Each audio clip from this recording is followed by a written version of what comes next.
Hi అండి అందరికీ. Welcome to my channel swag with Swathi. చూస్తున్నారా మనం ఎక్కడికెళ్తున్నామో? ఊహించగలరా? కొంచెం ట్రై చేయండి. గెస్ చేయండి. మన సీఎం గారి పోస్టర్ అండోయ్! జై తెలంగాణ. వచ్చేసామండి లైవ్ కాన్సర్ట్‌కైతే. అది కూడా సాధారణ కాన్సర్ట్ కాదండి. మనందరికీ చాలా స్పెషల్ అయిన ఇళయరాజా గారి లైవ్ కాన్సర్ట్. అంతేకాదు ఇది ఆయన సంగీత ప్రయాణానికి 50 సంవత్సరాల సెలబ్రేషన్. అది కూడా ఇలా లాస్ట్ మినిట్ ప్లాన్ అయిందంటే మీరు నమ్మరు. 6:30కి కాలొచ్చింది. 10 నిమిషాల్లో రెడీ అయ్యి బయలుదేరిపోయామండి. ఇంకా అక్కడ ఏమేం జరిగింది, ఎలా ఉంది కాన్సర్ట్ అన్నీ మీతో షేర్ చేస్తాను. చూద్దాం రండి. ఈ శనివారం సాయంత్రం సుమారు 6:30కి ఆ టైంలో మా క్లోజ్ ఫ్రెండ్ ఒకళ్ళు కాల్ చేశారు. ఇళయరాజా గారి లైవ్ కాన్సర్ట్ ఉంది వస్తావా అని. ఆమె దగ్గర 3 టికెట్లు ఉన్నాయని చెప్పింది అంతే. నేను ఒక్క సెకండ్ కూడా ఆలోచించకుండా వెంటనే వస్తానన్నాను. అప్పుడే నేను, గౌతమ్ ఇంకా హాసిని త్వరగా రెడీ అయ్యి బయలుదేరిపోయాం. నిజంగా చెప్పాలంటే అంత స్పాంటేనియస్‌గా రెడీ అయ్యి వెళ్ళడం కూడా ఒక చిన్న ఎక్సైట్‌మెంట్ ఇచ్చింది. గుర్తుకి అలా ఉంటదని వీడియో తీశాను. అప్‌లోడ్ కూడా చేశాను. ఇదే మన గోల్డ్ టికెట్ ఎంట్రన్స్. సెక్యూరిటీ మాత్రం బాగా పకడ్బందీగా ఉందండి. ఫుల్ పోలీసులు, ఇంకా బౌన్సర్స్ చాలామందే ఉన్నారు. నేను నా వ్లాగ్ కోసమని చిన్న చిన్న బైట్స్ క్యాప్చర్ చేస్తుంటే వాళ్ళిద్దరు చూడండి, అసలు మా ఫ్యామిలీ కాదు, నేను అసలు వాళ్ళ ఫ్యామిలీ కాదన్నట్టు వాళ్ళిద్దరే సపరేట్‌గా వెళ్తున్నారు. నన్ను పట్టించుకోవట్లే. అని అనుకున్నాను నేను. ఆయన ఒక్కో పాట మొదలుపెడితే స్టేడియంలో ఉన్న జనాలకి ఒళ్ళు పులకరించిపోయింది. స్టేడియం అంతా దద్దరిల్లింది.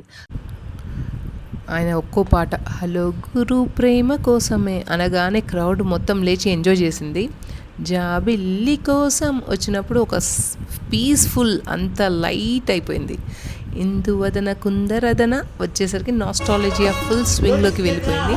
'అబ్బని తీయని దెబ్బ' అనగానే ఎనర్జీ ఇంకో లెవెల్‌కి వెళ్ళిపోయింది.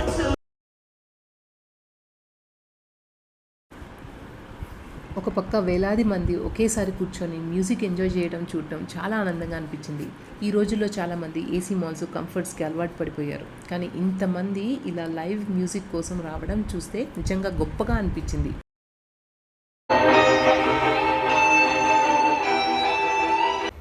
అది మీకు అన్ని విషయాలు అక్కడ జరుగుతుంది అనేది మీకు ఎక్స్ప్లెయిన్ చేయడానికి కోసం సెపరేట్గా వాయించింది చెప్పారు. ఆయన ఆర్కెస్ట్రా ప్లే అవుతుండగా ఒక్కసారిగా అందరినీ ఆపేసి జస్ట్ వయలిన్ వాళ్ళని మాత్రమే ప్లే చేయమన్నారు. అప్పుడు ఆయన చెప్పిన మాట ఇదే: మనం పాట మొత్తంగా హోలిస్టిక్గా వింటాం కదా, కానీ ఆ పాట అందంగా రావడానికి ప్రతి ఒక్కరి పని చాలా ముఖ్యమని, ప్రతి చిన్న ఇన్పుట్ కలిసే ఆ ఫైనల్ అవుట్పుట్ ఏదైతే ఉందో అంత గొప్పగా ఉంటుందని చెప్పారు.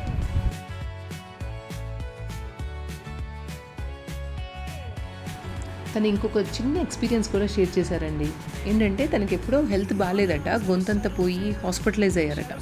కానీ ఒక డైరెక్టర్ వచ్చి నాకు మీరే కట్టాలి ఈ ట్యూన్ అని అన్నారని జస్ట్ అక్కడితో ఆగకుండా ఆయన గొంతు బాగా లేకపోయినా విజిల్తో, ఆ సౌండ్ వస్తుందా, ఆ విజిల్తో ట్యూన్ కట్టారట.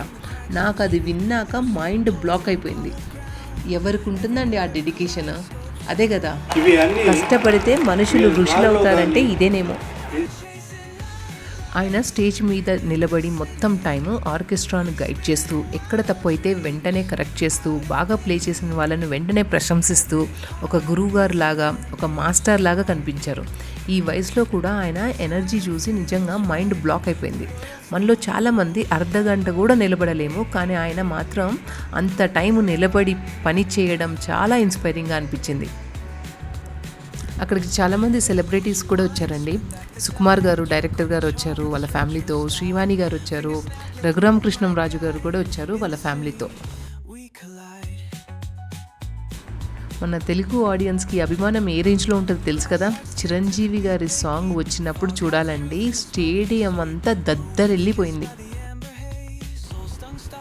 మరొక స్పెషల్ మూమెంట్ అండి, ఎస్పి చరణ్ గారు పాడినప్పుడు మనకు ఎస్పి బాలసుబ్రహ్మణ్యం గారు గుర్తొచ్చారు.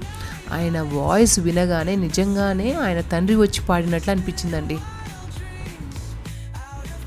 మా ఫ్రెండ్ వాళ్ళ హోల్ ఫ్యామిలీ వచ్చారు, చాలా బాగా ఎంజాయ్ చేశారు వాళ్ళు కూడా. పిల్లలైతే వాళ్ళకి ఆ పాత పాటలు అంటే చాలా ఇష్టం అట. నేను ఫస్ట్ టైం చూడటం, పిల్లలకి అంత పాత పాటలు ఇష్టపడుతున్నారంటే అసలు హ్యాట్స్ ఆఫ్.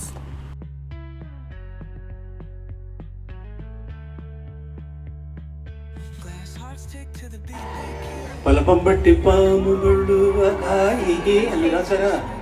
అరే తగదత్త తందారు ఈ మాటలు సేవు రాదు అని అనుకున్నానయ్యా.